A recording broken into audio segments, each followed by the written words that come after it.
Yo guys, Coach Theo here, Uncommon Sense. I tried recording a video here on Gotland where I'm currently stationed, but it's very windy today, so instead I've taken refuge in the car. Also, super annoying, but this still quite new phone, maybe around 2 months old. I think it's Samsung Galaxy S24. The front camera keeps freezing up. You know, some of you will have seen it on some live streams, but apparently it's not just on YouTube. It's an across-the-board thing, so I'm going to have it changed.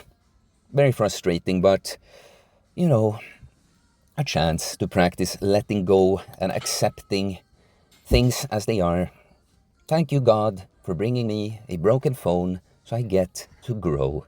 So today I wanted to talk about how to look like a beast. And it's quite simple, not easy, but simple. All you have to do to look like a beast is to become a beast. Do you understand? Like, people generally are what they look like. If they're not imitating something else, you can generally judge a book by its cover. And yes, there is nuance to that. I said generally, okay? So I've nuanced it. And I don't mean, by judge, I don't mean like how some people would look at me, for instance, and be like, oh, like, why does he have to look like that? Clearly he's making up for some insecurity, you know, because that's what I would have done, so that must be true about him.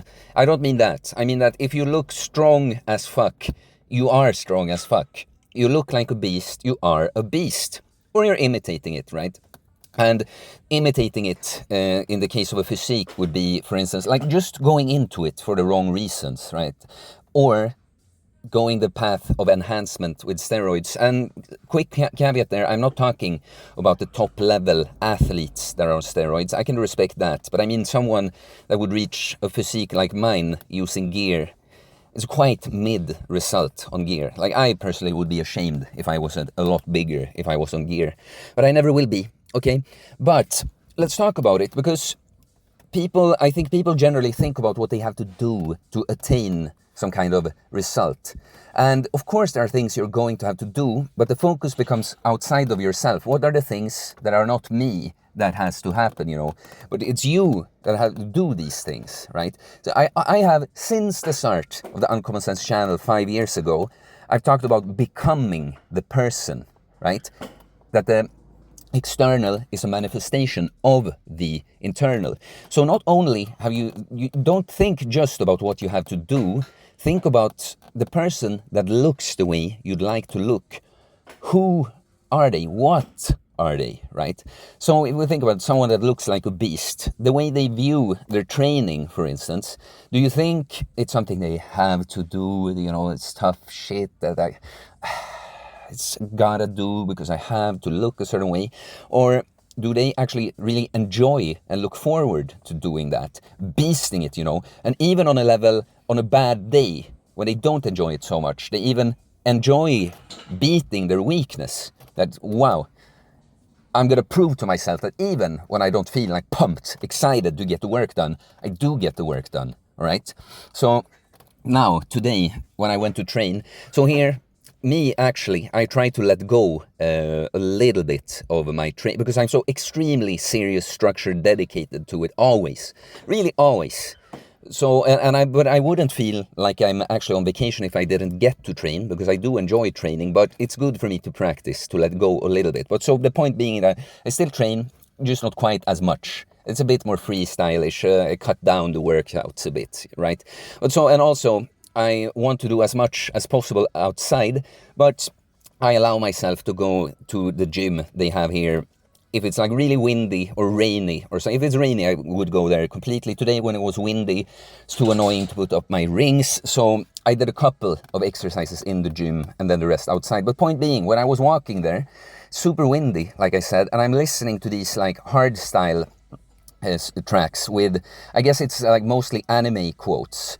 I'm kind of strange that I don't really listen to music much, but these have just, somehow I've come across these tracks and they get me really pumped when I'm about to train. So I'm walking with a strong wind right in my face, you know, and I'm hearing these quotes like, oh, I was trained to hurt people, trained to kill people, trained to eliminate every sign of inferiority until I was nothing like the best, but the best. And then there comes some drop, and I just go, you know that meme that they do when the eyes just light up. That's how I feel like, and I'm just like, I start walking faster, like the wind, and I can't believe that I'm gonna go beast it again. That I get to become this beast. That's how I view it. That's how I view it. And of course, the thing is, you can't just choose to be like that. But you have to head in that direction. I think back to when I started training. It's kind of nostalgic because here on Gotland, I didn't start here, but I had started right before going here 6 years ago. But yeah, I couldn't feel that excitement. I was not fit. I'm not used to it. Like I always say, it's not gonna feel as good when you're newer to it. But I did enjoy. Like that's what I meant also by the being beastly for the specific reason that I don't quite enjoy it so much yet. I still feel quite beastly. That I do this hard work and I'm feeling better. A little later, I'm also looking better, right? But so you see, it's many of these things. When you think about who you have to become, it's first about imitating that, faking it until you make it, and then you're going to become it, right? But so there are many other things, like we talk about, because this, of course, it's a bit more on a philosophical level, mindset, what mindset you bring into it. But if we talk about the actual training, you have to do the beastly stuff to look like a beast, right? Generally, exercises that look like that, looks like beastly, to do that, those are the best ones. Like, let's compare a squat and a leg press. Squat is a massive movement. You have to stand upright, brace with your core and be able to move, control this weight as you perform the reps, right? Compare it to a gay-ass leg press, right? It's like, of course, you can build a bit of legs with a leg press, but that's the point. Like my core and my traps, for instance, it's not from mainly from doing a bunch of ab isolations or a bunch of shrugs. It's about doing these massive movements that just activates everything. Makes me have to go into beast mode. Use my entire body like that. So the leg press, like, now just look, what do you look like at the bottom? You look like a girl spreading her legs, ready to get fucked. Gay-ass exercise. It's like, yeah, you can build a bit of quads with that, but you're not gonna get much core out of it at all, right? And so, since we're rolling searcher squats here, the searcher squat is a great example of, yeah, you're training your legs and glutes, but it's gonna activate the core, light up the traps, definitely my traps. You understand that I've barely done shrugs. I did it like for a month. I implemented them a little bit just because I barely have done them. But traps is one of the muscle groups I get most comments on. And it's because I've done all these massive movements. Searcher stuff definitely contributes.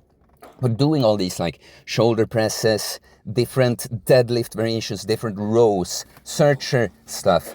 It's like the beastly shit that just lights up these parts, right? Well, I say though, again, we're talking, if you have never squatted or you're getting into training, I wouldn't recommend starting with a searcher squat. Like, go ahead and do the back squat first. And the front squat would be the next one. I love front squats too. Also a very beastly exercise. The front squat, if we're talking about, especially the abs, everything like a deadlift or a squat. Like, of course, you have to engage your core. We're talking about the front squat. It will light up the actual abs a surprising amount. Like, when I haven't done front squats in a while and I do a decent amount of volume, I'm actually usually more sore in my abs than in my legs the next day.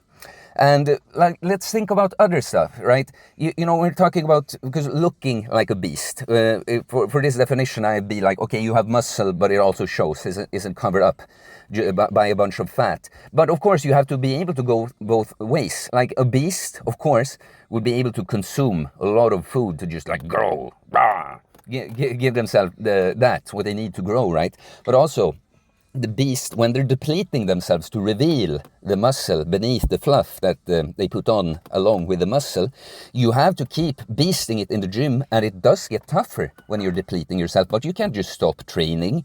Then you're not just losing the fat, then you're gonna lose the muscle as well, right? And I enjoyed it. I enjoyed feeling depleted and pushing myself to the limit when I was cutting this summer. Actually, it kind of happens the same here. It's kind of funny. For someone like me, when I go on vacation, it's like I end up sleeping and eating less. It's like vacation for me is that's vacation because generally it's part of my job to be so on point with these things, right? But so point being that I feel quite depleted. It's quite a similar feeling, and of course it's nice when you feel when you have your batteries are full and you're pushing it. But there's another feeling that, again, I enjoy pushing it when it just is, when conditions aren't perfect, right? It relates back to the rock lifting there too. Now, of course, now we're getting into the bit. It's not because I of course don't just want you to look like a beast. I want you to realize that being the beast is what it's all about all along. Like, yeah, we think certain things look better, more aesthetic and that, but it's really because we know it's not unrelated to, you cannot look a certain way without being a certain way. Even the person that has kind of the wrong, like let's say someone that actually comes from insecurity and just like, oh, I want to look good so I will be accepted or something, they're inevitably going to have to develop some beastly traits. So be consistent with pushing it and pushing it harder, keep doing this, right? But yeah, I want you to realize that I understand, like I always say, the further you are away from the result you like, the more you're going to think about that, like the look. But I want you to realize that's what you're gonna notice in the process, that the look it's just an expression of what you were really looking for all along, being that person, right? So that's what the rock, for instance, that's just completely. Of course you can build muscle with just rocks, but I wouldn't recommend that. Like I said in that video, it should be an addition. It's a great practice, but you become beastly by taking this freaking rock. It's not perfect. You don't have a perfectly symmetrical bar with round circles on the side. You have a rock that scratches your arms during. And it's I love that feeling, that I keep beasting it even when the way just isn't paved for me to do so. Now, like I tell you guys, I love the way I look, right? I'm very, very, very happy with my aesthetics, but what I do love the most is being this man. It's such a great feeling. So, that's the thing. When everyone wants to make up their stupid bullshit projections about, it must be making up for something. It's like, oh no, I wouldn't want to look that way anyway. Oh, girls are not really into that. Anyway, they prefer this and that. Oh no, I don't care about building muscle. I just want to be healthy, blah, blah. Well, okay, good for you. I fucking love doing this. I don't, at this point, I don't just want to do it. I need this. I need this to feel good in my life and thrive. It's amazing. So, yeah. I guess when I go on like this, it's like it's a part of me that wants to just absolutely crush this person that has objections to it out of love, because I want you to wake up to the fact that you're missing the point entirely. It's so silly. It's so silly. It's like if you could just get to experience how I feel going about life like this, you would understand what it was all about, and you'd feel like a little moron that you thought that it was just about looks. The look is an expression of who you are. To look like a beast, you have to become a beast. All right, guys? So I think I'll end it here. Please like and comment. Always love hearing your input, guys. Very interesting. I do holistic bodybuilding coaching. We do work on becoming the man that looks a certain way, right? Becoming the man, that comes first. But of course, on paper, there are things we have to do: training, nutrition, fasting, whatever it may be for your goals in particular. So if you are interested, you can send me a DM on Instagram or email me. It's in the description below. I'll get back to you with my different options for coaching. I guess I have a video about it too. I should start linking that. I have my training book. It is focused on the training. There is mindset, and there definitely is a chapter about don't get the result, become the result, as I've talked about all this time. And you can become a patron for $8 per month. You get access to at least one weekly longer solo podcast style episode, and you're going to get exclusive previews to some other things. And yeah, please subscribe for more content about fitness, fasting, losing weight, building muscle, self-improvement, stoicism, mental health, philosophy, spirituality, mindset. It is a mindset, guys. Don't do, become peace.